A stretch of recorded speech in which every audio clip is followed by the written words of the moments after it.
Good morning, guys, and welcome to the podcast. I've got a fantastic guest for you today, Steve Werner, and he's an expert at selling live events, and he has going to share with us today lessons learned selling over 50 million using live events. I'm really happy to have him on, and I'm really happy to have his expertise because public speaking, webinars, live events are what I'm really interested in and hopefully add value to the audience. Steve, welcome. Thank you so much. I'm super excited to be here. Yeah, briefly introduce yourself, and I'm really excited to dive into the conversation. Sure. I'll do the best I can to fit it into 20 seconds. In 2012, I went to see Tony Robbins. If you've ever been to a Tony Robbins event, it like you get super motivated, you get all these big dreams. I went and took action on them, but I failed miserably. I went back, I quit my job. At the time, I was working for Vail Resorts and I quit. I put in 6 months notice. I left, moved to Las Vegas. I cashed in all my 401k, my entire life savings to try to hold an event. I rented the largest ballroom at Treasure Island. And I went down, signed on the dotted line, was super excited. I thought I had enough money to last me like 2 years. I had enough money to last me like 2 months. Blew through everything that I had and failed at the event. We sold 2 tickets. But from there were a couple lessons that I learned. I had some friends who asked some really good questions, and we crawled out of that failure. The next event we did was much smaller in size, but I was actually able to fill it. We made a little bit of money at that event, like not that much, like $8,000. But then from there, the next event we made 25, the next event we made 50, the next event we made like 250. Started growing and got much better at speaking. Also learned all the ins and outs of all of it and went on. We had our first $1 million year in 2000 and went on to help now hundreds of entrepreneurs, both with live events, speaking on stage, crafting their core talk, and building webinars and workshops. COVID happened. We went virtual. We still held a live event. This is funny for people here in Texas. We rented a really big room. And if you've ever been to everyone's been to a conference, right? Everybody had their own 10-foot table. So we had 60 people in a room that would normally hold 1,000, all spaced out with masks and fans, and the doors open. But we still had a live event because people said they wanted to come. So sure enough, they did. It was a pretty cool event just because it was something different. Anyway, now I'm blessed to help people, whether it is get on stage like a TED Talk style, their core talk, share their message, which is so powerful, as well as build multi-day events, single-day events, and even teach in webinars. Because we've all been on some kind of teaching thing where people just ramble and it's boring. I want to help people be really effective. And we've been able to do that. That's my story. I'm sticking to it. Yeah, that's a really great segue because there's so many questions I have for you, especially in this post-COVID day and age. And so the first question I have for you sounds like from the initial stages, because I know a lot of colleagues like White Coat Investor and a lot of the event space, especially in 2020, they got really burned like Southwest. A lot of companies, they put so much in, then just lost so much money. And so how do you, in this day and age, what is the role of live events? Because live events really take up a lot of time and consume a lot of resources, whereas there's other avenues that less capital intensive, but that can potentially be. So how do you address that? Yeah, that is an absolutely phenomenal question. And I think it's at the heart of what people realized. Before COVID, it was like you had to have the live event. Post-COVID, you do not need to. We wedged in the virtual stage before the live event. So here's the thing. You can get people on a virtual stage, whether it is a summit that you go to or an all-day event that's virtual or a webinar. The problem is they're going to be very distracted. Show-up rate's going to be really low. But if you warm people up, and then instead of, most people have this vision of a 2,000 person event. That was my mistake with my first event, right? I had this huge vision. A small event, 30 to 50 people in a room, people that got on an airplane, flew, stayed in a hotel, those people are going to be worth their weight in gold to you because intention is so high. Also, if you're maybe a doctor, I know that's primarily your audience. If you're doing something that is team oriented or learning, you're teaching, those people that come there are going to be so connected to you because you're going to get that much more rapport. But before you do that, your direct question was, how do you mitigate it with less resources? You can hold a virtual event that a live event equivalent, let's say to hold a 500 person live event, you should be looking at somewhere between 4 and 600,000. If you hold a virtual event, even with ad cost, you're probably not going to be at more than 100 or 150,000. But the layout of the event is different. The way that the event runs is different. It's not a direct apples to apples when it comes to the content, but you can fill a virtual event, build this up, and then you have to know how to follow up, whether that's email, whether that's using SMS text messages, whether that's using TikTok and your social medias to do retargeting ads to the people that showed up. You have to warm those people up, and it's another layer in the funnel where they come to the live event. Yeah, and it sounds like now they have their own place. Like live events are more powerful and more upfront costs, but the potential revenue from the back end and also from the front end is much higher.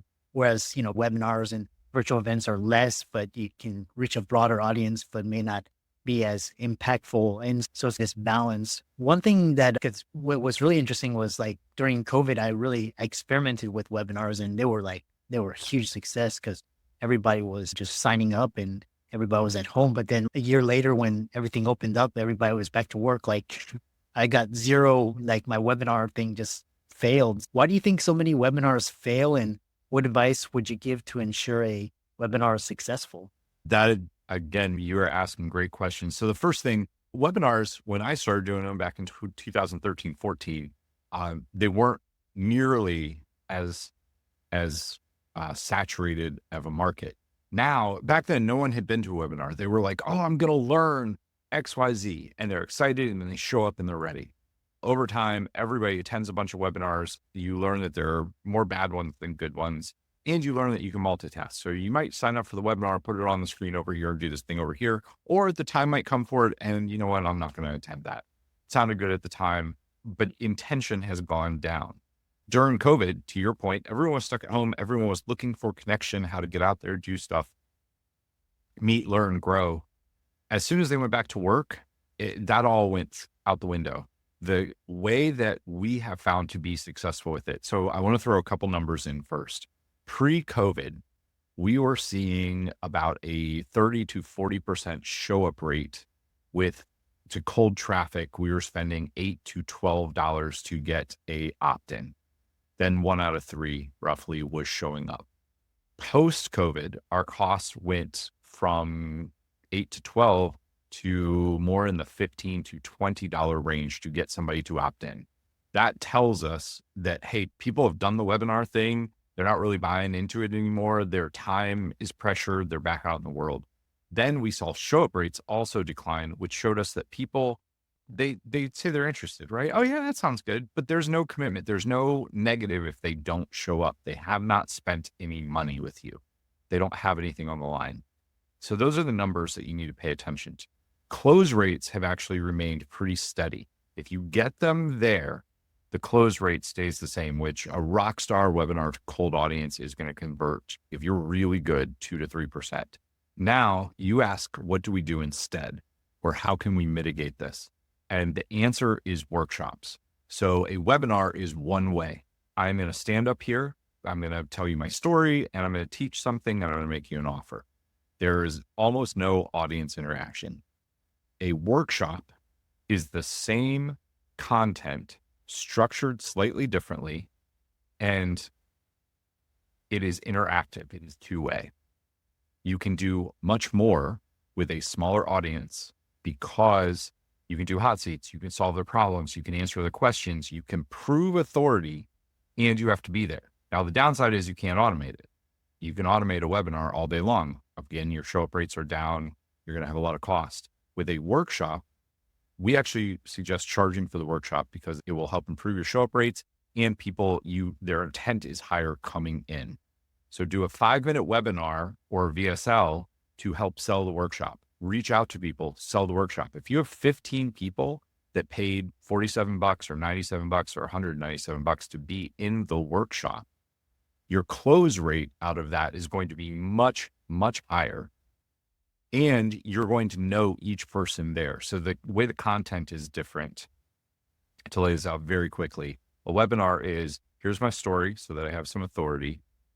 Here is a testimonial and see an outcome. Here is what you're going to know by the end. So you future pace them and they get dreamy and like into what you're doing. Then you teach, sell. That's a very basic webinar layout. With a workshop, it's a little bit of who I am, a little bit about who each one of you is and why you're here. Then this is what you're going to know by the end. I'm going to teach a little something and I'm going to hot seat you and directly solve your issues. I'm going to get you to believe in what we're doing together. And you can't fake that and you can't do that on a webinar. Then when you make the offer is actually a lot softer offer. Hey, you saw how we were able to help you. If you want to jump on a call, I can show you how we can work together for 3 months, 6 months, whatever to do this. And instead of selling a course, you can actually sell a higher ticket item. So my suggestion is replace the webinar with workshop.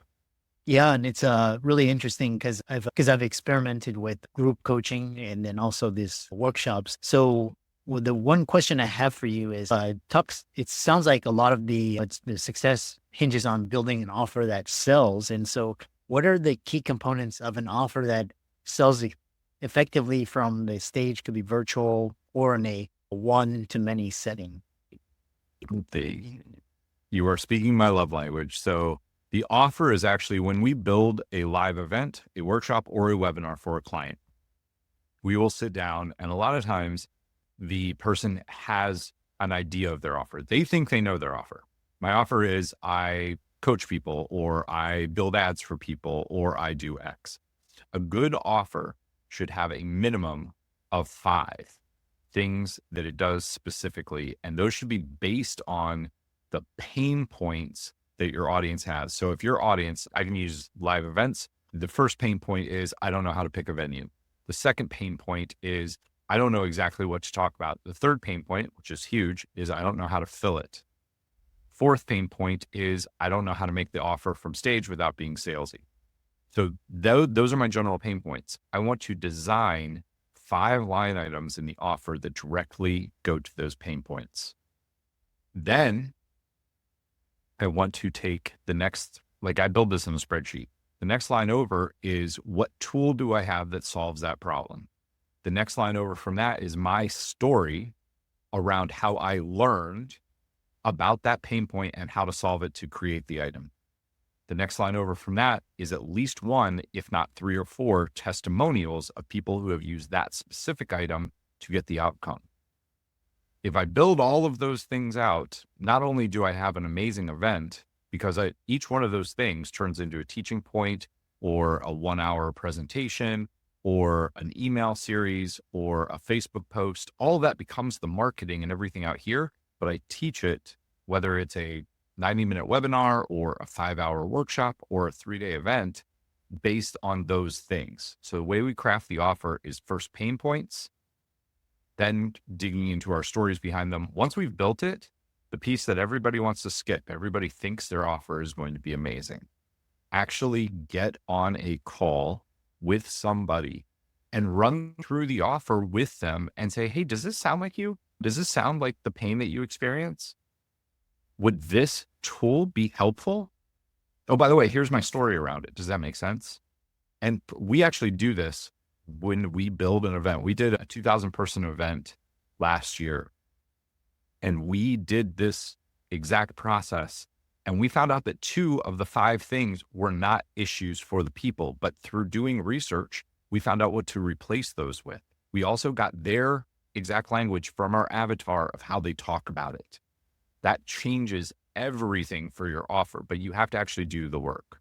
The other question I have for you is, we're talking about just building the infrastructure. And then what advice do you give for people with these events looking to deepen engagement with their audience? And then how do you automate this at scale? Because it sounds initially, I'll give you an example, like when Brian Chesky and Joe Gebbia were building Airbnb, it's like they actually had to fly to the cities and talk to hosts, and eventually they were able to come up with a system. So how do you automate and scale it once you have these components in place? Sure. So there's a couple questions there. If I understood the question correctly, how do you automate and scale the live event? So you start with the offer, and I would recommend before you do anything, but this is the call that I get the most often is, hey, we're 3 weeks, we're 4 weeks, we're 2 weeks away from the event. I rented a space for 1,000 people and I've got 5 people who have bought or 50 people who have bought. The best time to plant a tree is 20 years ago. And that goes for events. You're putting a lot of resources into doing the event. Start 9 months before minimum. If you're doing a actual, honest to goodness, live event in the room, there are so many good things that happen when you start that far out. You're going to need time to market. You're going to need time to set the whole event up. You're going to need time to do all this stuff. You have to test your offer. There's no way to automate that. There just isn't. If you really want the results, you automate. Any big brand worth anything does this. This is what you just said with Airbnb. They would get on the plane and fly. Once you've done it and you have your offer together, the next time you do the event, the offer doesn't change. This is a concept that I learned all the way back from Dan Kennedy and Jay Abraham. The offer doesn't change. My offer is helping people scale through live events. I do that through books, free resources, blogs, public speaking on the front end that are all free. That's the lowest part of the value ladder. The next part of the value ladder is low ticket. Then we go to higher ticket, then we go to live events, then we go to one-on-one, right?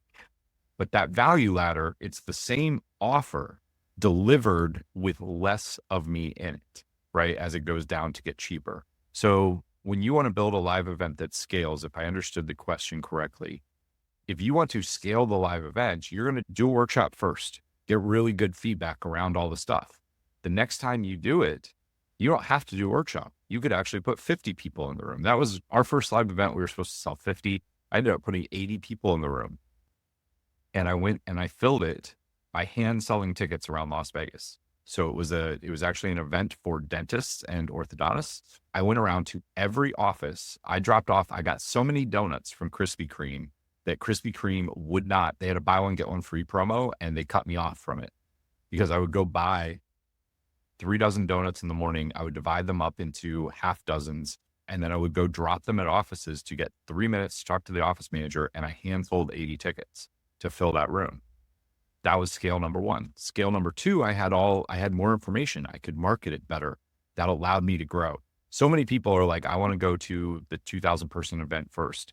I tried that and it failed miserably. Everybody that I know that tries that fails miserably as well, because you don't have the lessons, you don't have the foundation to stand on. Feel free to pick that answer apart. If there's something more specific I can answer for you, I'm happy to. No, it's really interesting because what you're describing is, for example, when I first started out like doing my social media, I would actually go on the social media and I'd be like, hey, I'll follow you, you follow me. And it's just like this reciprocity thing. But then as you grow, it starts to gain traction. So in the initial stages, you have to like put in that work. And then my follow-up question is, because I was experimenting with Webinar Jam, and basically they have, you can record a great webinar and you just put it up there. And it's basically, there's one where it's live. It's like you schedule it and you be there. But there's another one that's like, they offer it 24/7. So it's like always playing. So someone's always there. That was just, how do you automate it? I'm not sure if you can do that with your process. Okay, you can automate a webinar all day long. And you definitely can. There are tools out there that you can use. There's one called A Event, like A, letter A, event, that will give you a virtual server and a virtual Zoom room, and it will make it appear live. And there's nothing, they work. If you can get people there, they will work. But your conversion rate is going to be much lower, which means you need to pour more money in the front end. That's the thing that when you're at scale, you have a marketing budget, you can pour money in. We have also, this is a shocking one to most people, but we have found putting the offer in more often. So not the full offer stack, not a 20-minute pitch, but a 3-minute version of the offer stack. Putting that in do about 30 minutes to get people warmed up, a 40, and then put an offer drop. And then teach, and then offer drop, teach, offer drop, teach, offer drop, and do a 3 or 4 hour tell them to go. The reason is that the more people see the offer, the more they'll stay on. And we've actually had people stay on all the way to the end, and they buy halfway through. but they stay on to see what's going on. You can also then, it gives you more chances to send people back to the webinar. If you're using Webinar Jam or Webinar Fuel, it'll say people watched 60 minutes or they dropped off at minute 55. It will actually send them a link that says, hey, pick up the webinar where you dropped off. And if you do a 3 or 4 hour one, it gives people more reason to come back. It gives you more content to get in front of them. Now with a live event, you can't fake a live event. This is something actually with all the stuff that's going on with AI by the end of next year in my opinion, will be able to fake video. You're going to be able to do deep fake of you talking, say you're going to be able to write a script and it's going to say it for you. That's great for a webinar. I think it is because of that though, people are going to give less credit to videos. We're going to see YouTube, like the amount of content on YouTube is going to go through the roof. Like it's already a lot. Live events, being in the room with somebody is the only thing that you are not going to be able to fake moving like sometime in the near future. And that is going to make it much, much more valuable when it comes to sales. Getting people there though is going to automated webinars, doing some workshops. You're not going to automate a workshop. You could have somebody else teach it for you. You'd have somebody else under you do some of it, but the whole point is that it is live and it's high touch. Yeah, and there's something that go where it's like you can't replicate just like that connection. Yeah, and I've actually been experimenting with AI webinars, and it's like I said, it can do 3 to 5 minutes, but like I said, it's clunky. But it won't be for long. We're going to be, I think by the end of 2025, it's going to be very hard to tell the difference. And you know what? Some people will watch that, but it's also going to mean if you can write a script, let's break this out a little bit. If you can write the script and then the video will shoot it for you, how many more people are going to have webinars? Everybody will have a webinar because the number one thing stopping most people from doing it is they can't do this. They can't speak. Yeah. Oh, I can have a fake me speak for me. Everyone's going to have all of it, which is going to devalue it. Yeah. How can people find out more about you and reach out to you and book with you, work with you, and check you out? Yeah, absolutely. Steve, Steve.coffee, COFEE. That'll take you to a page. There are 3 things on there. The first one is a free course on webinars. It's how to build your core talk, the basic layout of a webinar. It's completely free. It's a course that we used to sell for $1,000. I just give it away now. The second thing that is on there is a link to work with me. If you want help with a webinar, help building a workshop, help building your core talk, or help with a live event, we do all of those things. You can book a call. Happy to talk to you about those. And the third thing is actually my legacy piece.